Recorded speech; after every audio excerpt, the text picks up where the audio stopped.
नमस्कार। आध्यात्मिक संसार में आप सभी लोगों का स्वागत है। अप्सरा साधना में कोई नुकसान तो नहीं है, कोई खतरा तो नहीं होता, किसी प्रकार का कोई डर, ऐसी बातें सभी साधक सोचते हैं, समझते हैं। और हमसे भी बहुत सारे हमारे कॉलर्स, हमारे साधक गण ऐसे प्रश्न करते हैं कि गुरुजी, क्या अप्सरा साधना में किसी प्रकार का कोई डर होता है, कोई दिक्कत होती है, वगैरह वगैरह, कोई खतरा? तो मैं ये बताने वाला हूँ कि अप्सरा साधना को, जैसा कि मैंने अपने प्रीवियस वीडियो में भी ये शब्द बोला हुआ है और कहा हुआ है कि अप्सरा साधना को एक सौम्य या सात्विक साधना कहा जाता है, क्योंकि काफ़ी साधक जो होते हैं वो डर से, भय से या खतरे के होने के आशंका से साधना करने में हिचकिचाते हैं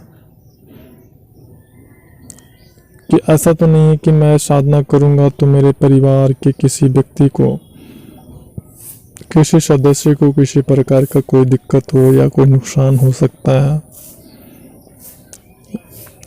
और वैसे तो ये चीज़ क्लियर होती है कि डर या भय का दूसरा नाम है अधूरी जानकारी या योग्य मार्गदर्शक का प्राप्त न होना।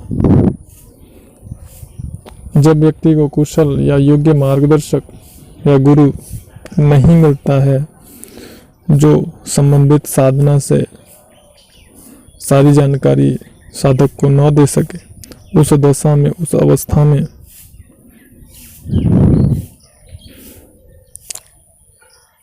साधक के अंदर डर या भय नाम की चीज उभर के आती है, जिससे साधक साधना से, आध्यात्म से या तंत्र मार्ग से भटक जाते हैं या अपना नुकसान कर बैठते हैं। तो जहाँ तक संबंध अप्सरा साधना की है, तो अप्सरा साधना में किसी प्रकार का कोई नुकसान या खतरा नहीं होता है। यदि कोई आपसे कहता है या आपको कहीं जानकारी प्राप्त होती है कि माँ के रूप में करेंगे तो माँ मर जाएगी, बहन के रूप में करेंगे तो बहन मर जाएगी, पत्नी के रूप में करेंगे तो पत्नी मर जाएगी, हालांकि इन रूपों में साधना करने के लिए मैं रिकमेंड नहीं करता। उसका कारण ये बिल्कुल भी नहीं है कि इस रूप में ये सिद्ध नहीं होती हैं या सिद्ध होने पे संबंधित रिश्ते आपके टूट जाते हैं, ऐसा नहीं है। ऐसा मैं इसलिए रिकमेंड नहीं करता हूँ क्योंकि इन रूपों में साधना में सिद्धता यानी सिद्धि बहुत ही देर में प्राप्त होती है, चाहे वो माँ के रूप में है, क्योंकि अप्सरा जो होती है वो सदैव जवान युवती रहती है। एक 16 साल की कन्या की स्वरूप उसका है, कन्या का। तो उस दशा में आप उसे अगर अपनी माता के रूप में सिद्ध करते हैं तो आप स्वयं इस चीज़ को महसूस कर सकते हैं, समझ सकते हैं कि जो है, अगर किसी नवयुवती को आप माँ बोलें तो कैसा फील होगा आपको, ठीक है। तो जिसके कारण वह माँ के रूप में सिद्ध होना पसंद नहीं करती हैं और जल्दी सिद्ध नहीं होती हैं। पसंद ना करने का मतलब ये नहीं है कि वो सिद्ध नहीं होंगी। पसंद ना करने से तात्पर्य यहाँ पे ये होता है कि ये उस रूप में सिद्ध होने में बहुत समय लेती हैं। उसी प्रकार बहन के रूप में भी ये पसंद नहीं करती हैं। अगर जो लोग ये जानते होंगे, जिन्होंने महाभारत देखा होगा, जो कि हमारा एक ग्रंथ जैसा ही है,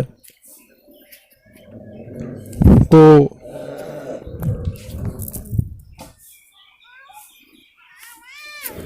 उन्होंने देखा होगा कि किस प्रकार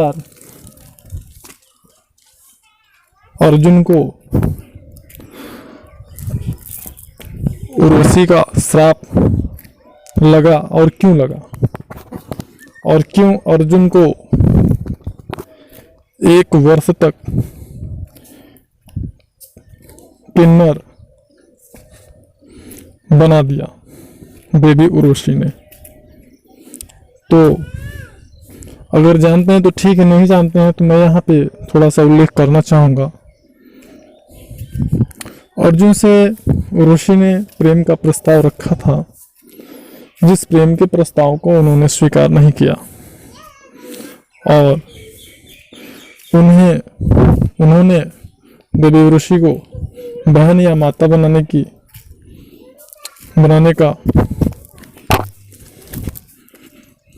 प्रस्ताव रखा, जिससे कुपित होकर उसने अर्जुन को 1 वर्ष तक किन्नर हो जाने का श्राप दिया था। और सभी पांडव जब अज्ञातवास भोग रहे थे, उस दशा में अर्जुन 1 वर्ष तक किन्नर का जो अपना श्राप था उसको उन्होंने भोगा था। यह उल्लेख रामानंद सागर कृत जो श्री कृष्णा धारावाहिक सीरियल नेशनल पे वर्तमान में आ रहा है और बनाया गया है, उस सीरियल में रामानंद सागर जी ने भी इस श्राप का वर्णन किया है। तो यही कारण है कि इन रूपों में जल्दी सिद्ध नहीं होती और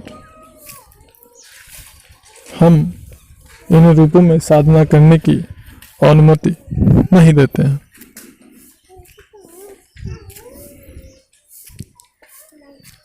अब हम बात करते हैं सौम्य या सात्विक साधना क्यों है।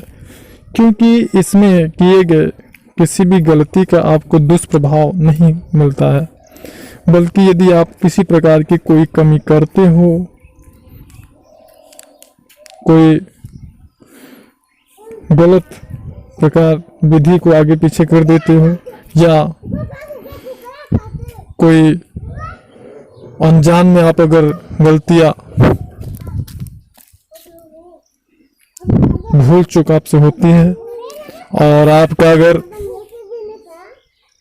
मार्गदर्शक से आप उस चीज के बारे में समझते हो तो उस गलती का सुधार भी होता है, और साथ ही साथ उसका प्रभाव आपके ऊपर न पड़ के आपके मार्गदर्शक के ऊपर पड़ता है। यदि उस मार्गदर्शक या गुरु ने इनकी सिद्धता प्राप्त कर ली है तो। अच्छा, कुछ लोगों के मन में ये भी शंका होते हैं कि अगर इनकी साधना कर ली तो जिंदगी भर ये परेशान करती हैं या साथ में रहती हैं, या अगर कोई अविवाहित इनकी साधना कर ले तो फिर वो विवाह नहीं कर सकता। तो ऐसा कुछ भी नहीं है, वो उसका शादी विवाह बिल्कुल होगा और वो कर भी सकता है, बल्कि ये उनकी विवाह होने में एक अच्छी युवती से मदद करती हैं जो सर्वगुण संपन्न होती है। उससे विवाह में ये आपकी भरपूर मदद करती हैं अपनी साधक की। और जिनको ये शंका है और डर रहता है कि ये साधना पे सिद्ध होने पे हमें किसी प्रकार की समस्या होती है, आने वाले समय में। तो उनको मैं ये बताना चाहूँगा कि अगर इस प्रकार की दिक्कत या समस्या होती है तो आप इनकी सिद्धि को विसर्जित कर सकते हैं, और उसका भी विधान बनाया गया है, बना हुआ है। हाँ, अब ज़्यादातर लोगों के जो संदेह है या भ्रम है वो क्यों है, वो इसलिए हैं क्योंकि कोई साधक ज़्यादातर वो यूट्यूब चैनल नहीं बनाते, या कोई साधक सोशल मीडिया पे रहना पसंद नहीं करते, या तो उनके पास समय नहीं होता। जैसा कि मैंने बता रखा है कि प्रतिदिन का मेरा कम से कम 8 से 9 घंटे की साधना होती है। तो अगर फिर भी मैं YouTube पे आने का प्रयास करता हूँ, आध्यात्म के प्रति लोगों को जागरूक करने का प्रयास करता हूँ, लेकिन ज़्यादातर जो साधक होते हैं, जो उच्च अवस्था को प्राप्त किए रहते हैं, ऐसे लोग ना तो कोई पुस्तक लिखते हैं, ना तो सोशल मीडिया से इनका कोई लेना देना होता है। तो ज़्यादातर लोग बस केवल इधर उधर से मिली जानकारियों को कॉपी और पेस्ट करने में ही लगे रहते हैं, अपनी आर्थिक सिद्धि के लिए, लाभ के लिए। तो बिल्कुल भी बिना किसी हिचकिचाहट के आप साधना कर सकते हैं, और किसी प्रकार की जानकारी के लिए हमसे संपर्क कर सकते हैं दिए गए नंबर पे।